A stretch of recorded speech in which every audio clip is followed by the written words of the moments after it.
What's going on, YouTube? Welcome back to the channel. So what we got today is part 3 of the transmission work that we're doing to preload the transmission and LSD so that our transmission doesn't get destroyed, or LSD doesn't get destroyed down the road by just plopping it in and using the old races. So on today's list, what we're going to be doing is taking this part number here. If you watched Fixins has a video for the 2014 ST, which is pretty much the same thing using the MTX75. But he has a list of part numbers, which is helpful, and the sizes for those part numbers, which Ford doesn't give you. So I suggest you click this link up here to go check out his video if you find mine not to be super helpful for you, because I'm going to be following exactly, or at least remotely, what he did to fix his transmission, and I'm going to do the same thing to this one. But it does work. Here is the measuring shim that I picked up from Ford Parts Giant. It took forever to get here, so you definitely want to set aside some time if you're going to be doing this in your car. If you don't already have the shims, you want to set aside at least 2 weeks, maybe even 3, between the time of getting your measuring shim and then ordering the correct shim you're going to need for the correct preload from your bell housing and your transmission. So without further ado, let's go ahead and pop this in and start measuring the shimming that we need to get this thing done right. Stay tuned.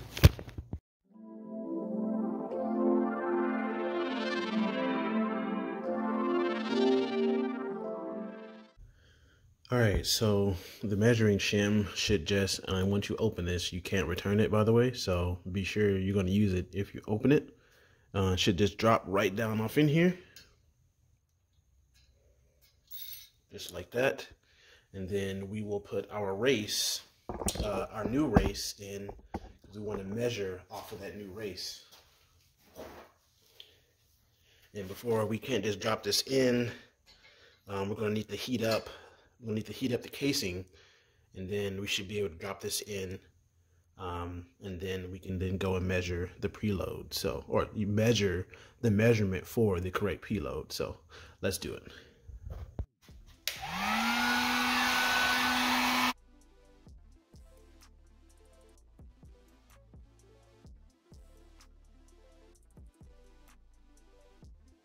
All right, let's try to drop things in here and see what happens. So here's the shim. And let's try to drop in our race here. Look at that. It's hot. It's hot. Ooh, ooh, ooh. Just hammer right on top of that to get it into place. And try not to damage your new race, please.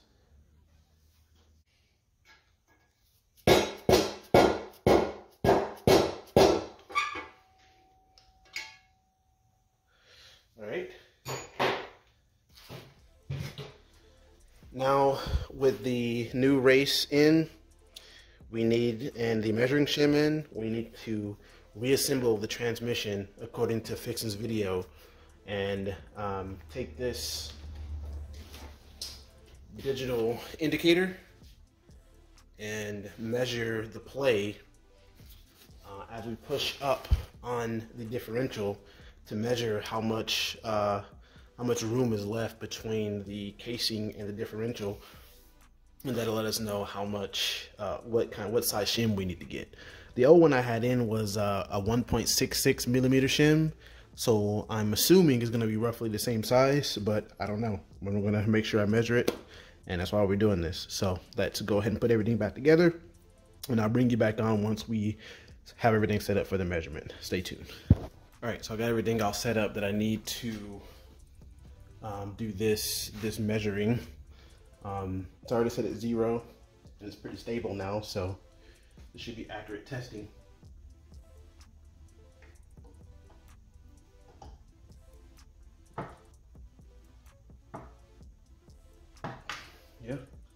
0.62.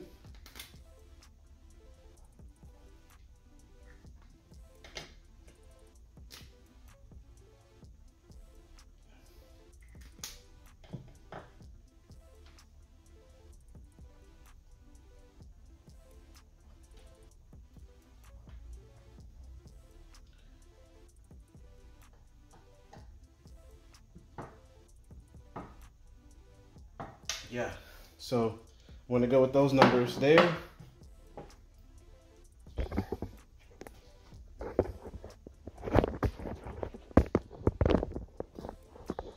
So we gotta do a little math here. I'm gonna go with these numbers here. And for the math part, and if you watch Fixins videos, see my values are a lot different than his. So you just can't go off of his values. You have to measure your own values using the indicator like you see up there, or like you saw up there. So the measurement that we're gonna have is 0.62 millimeters plus 0.67 millimeters plus 0.66 millimeters, and this is going to be divided by 3. It's going to be the math. All right, so we'll take out our scientific calculator here. We got 0.62 plus 0.67 plus 0.66 equals that, divided by 3, gives us 0.65.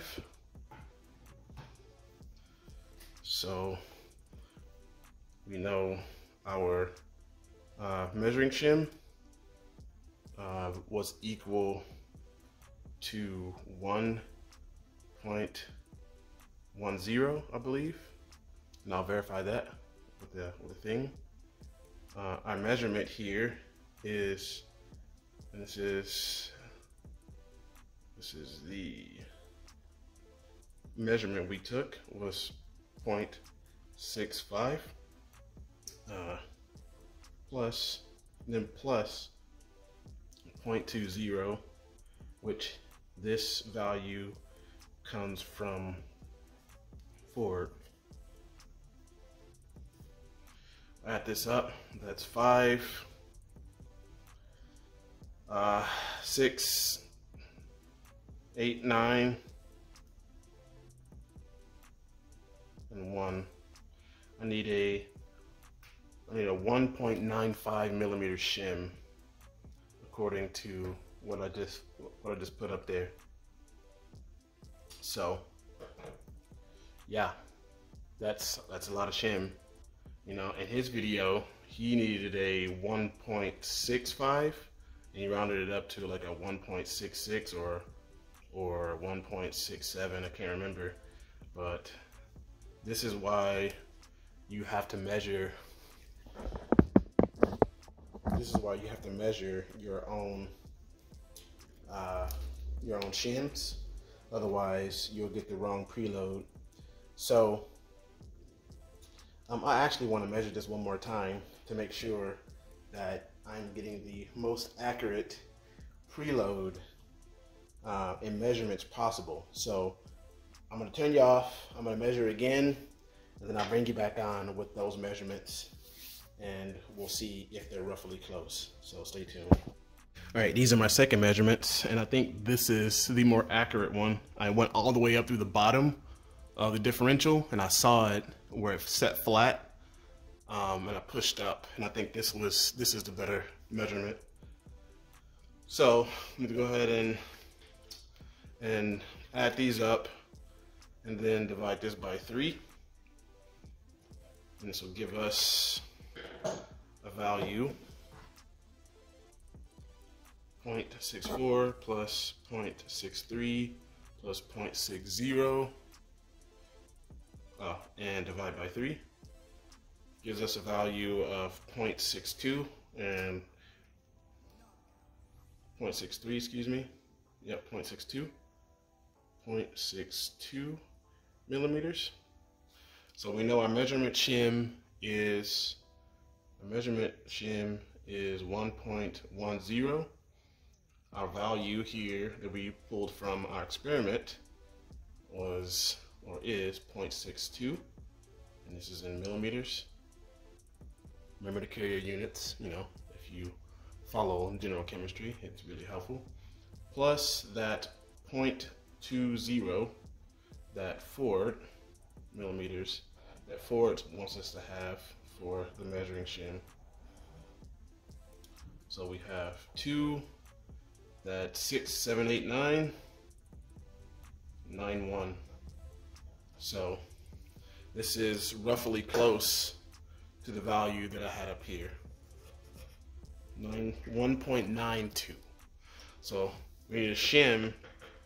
I don't think there's a 1.92 shim, so we'll have to go up to a 1.95 or whatever shim that meets that next. Once we get that shim in, we can then reassemble the transmission and it'll then be ready for service. Stay tuned.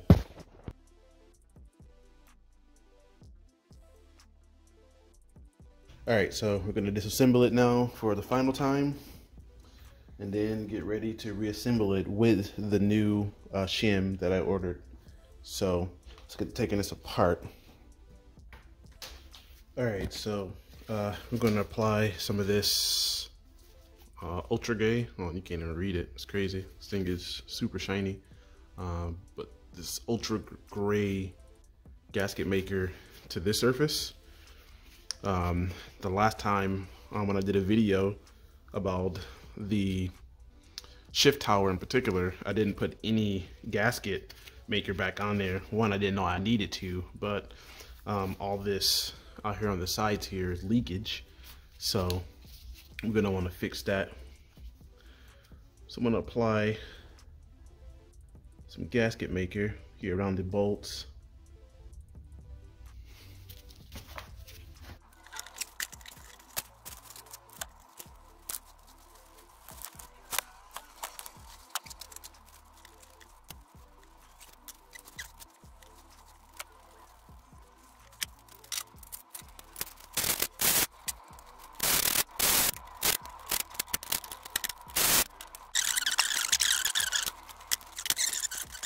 Seem to be working. I'll take it up so you can see. Shifting the gears. Everything seems to be working.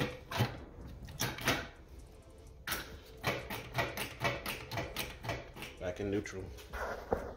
So let's get the casing on here and wrap this up. Stay tuned. All right, so we got to heat this up again to get the race out so we can get the measuring shim out. And yeah.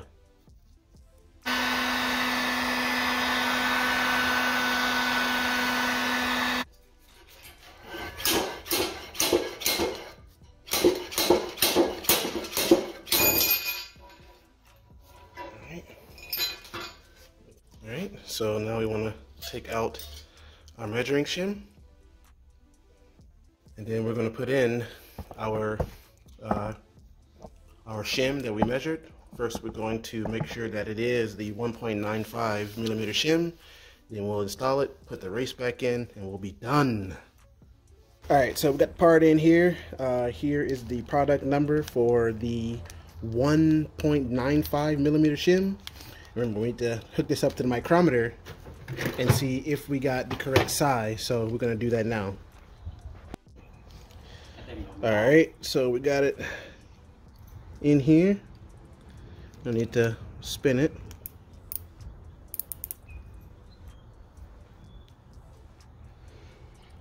Excuse me. Look at that, 1.95. Now we're good to go. So let's go install it. All right. So now what we're gonna do is we're gonna take the shim that we measured. I'm gonna go ahead and clean this out one more time because it got some gunk in there. I'm gonna here clean this out one last time.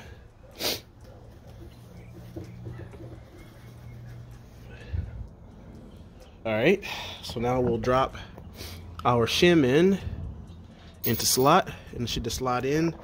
And now we got to heat up the case. one more time.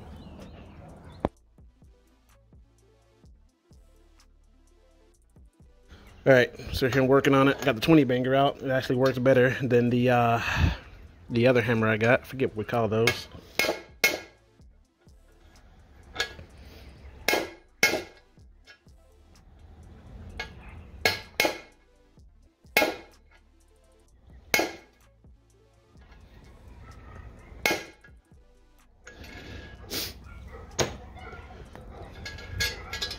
Check and see if it's bottomed out. Don't think so yet, but we'll try it one last time with this angle. Get it all the way good and bottomed out.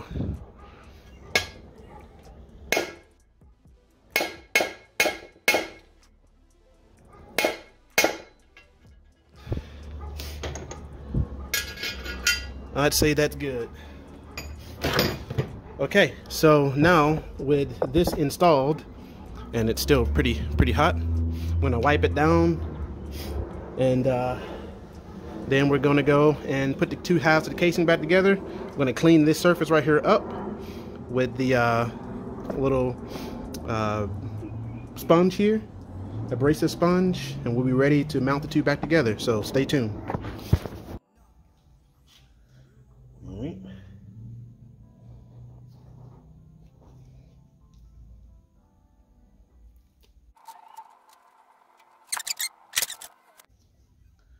Line it up.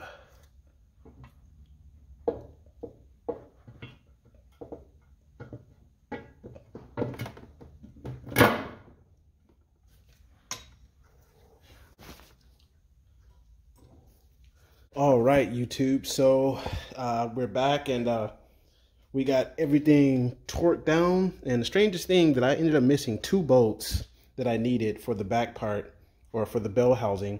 But lucky enough, I had bolts over here. Excuse all of my work mess here. It'll all go away soon. From the old transmission, I carried those bolts over to this, or the automatic to this one. They use the same bolts, so I was lucky enough to have that extra. And essentially, the build is done. I will say that if you're going to do this particular job, it isn't very hard. The hardest part is getting the parts in. It took 4 weeks to get, it took 2 weeks to get the measuring shim, and another 2 weeks to get the shim that I needed for this job. So this whole series of working on this transmission has been several weeks, like almost a month. Basically, no, it's been a month that I've been waiting on parts just to do this job. So if you're thinking about doing it, go ahead and order yourself the measuring shim right now while you can, because it's going to take a while to get in if you order it from partsgiant.com, forpartsgiant.com. They're a good site. I mean, it just takes a long time to get the orders, I guess. So from what we're going to do here in the next episode, we'll be installing the clutch kit that I bought, and you'll get to see, spoiler alert, no spoiler alerts on that, what kind of clutch kit I got, and it'll be enough to handle anything as far as power goes, torque and horsepower, that I can throw at this car. This clutch kit can handle that without any problems. And I'll leave it at that. And as far as it's a quick update for the automatic focus, you see there's the 2.0 that I'm going to be doing a breakdown series on to see what it looks like to have a Ford engine, a Duratec motor with 157,000 miles. I think it was 157,000 miles on the car. And that over there is the now rebuilt transmission. It had some damage on it when it arrived. I had to take the bell housing off, do a little bit of fixing, but you'll see that part in the next video that I'm doing. The back over here, we're good and ready to continue on. If you've been following the channel, you would know that I've reached the halfway point for subscribers. So again, thank you to all of you that have stuck with me on this channel from the beginning and even now. Thank you for being a new subscriber. Thank you so much for the old subscribers. I really, really appreciate it. You know, we've come a long way, and I've come a long way as I guess now I can call myself a guru for the Ford Focus. I will be, once this project is complete, once I've completed the ST in its glory, I will then start looking for a Mark III Focus that I can convert into an RS. I want to get maybe an SE, SES. I don't need to make SESs in the Mark IIIs, but I need to get a Mark III so I can start learning that car and engine as well. They're similar, but they're a little different. So I want to learn that car because we're reaching an end on these. You know, there's only so much we can do with these. We still got a lot of work to do with these. We still got a lot of work to go. But there will become a day when this car is 100% complete and we're just driving it, taking it to, you know, some tracks and whatever, Yellow Belly. I've never been to Yellow Belly before, but I want to try it out. Shout out to Yellow Belly. But I will be doing that, working on a new ST or RS project, and that's going to be really, really loads of fun. But I'll need your help to do that. You know, I got a donation box up on my About Me for Venmo. You can tag in, you know, if you're feeling generous enough, hit me up there so we can get that going. That'll be something fun for everyone to see. And if you got that kind of car, we'll be able to learn together on how to fix that Focus as well. At this point, I am going to end the video before I go on a long list and get off track here. Don't forget to like, comment, and subscribe to the channel if you haven't. Focused Hands, signing off. Peace.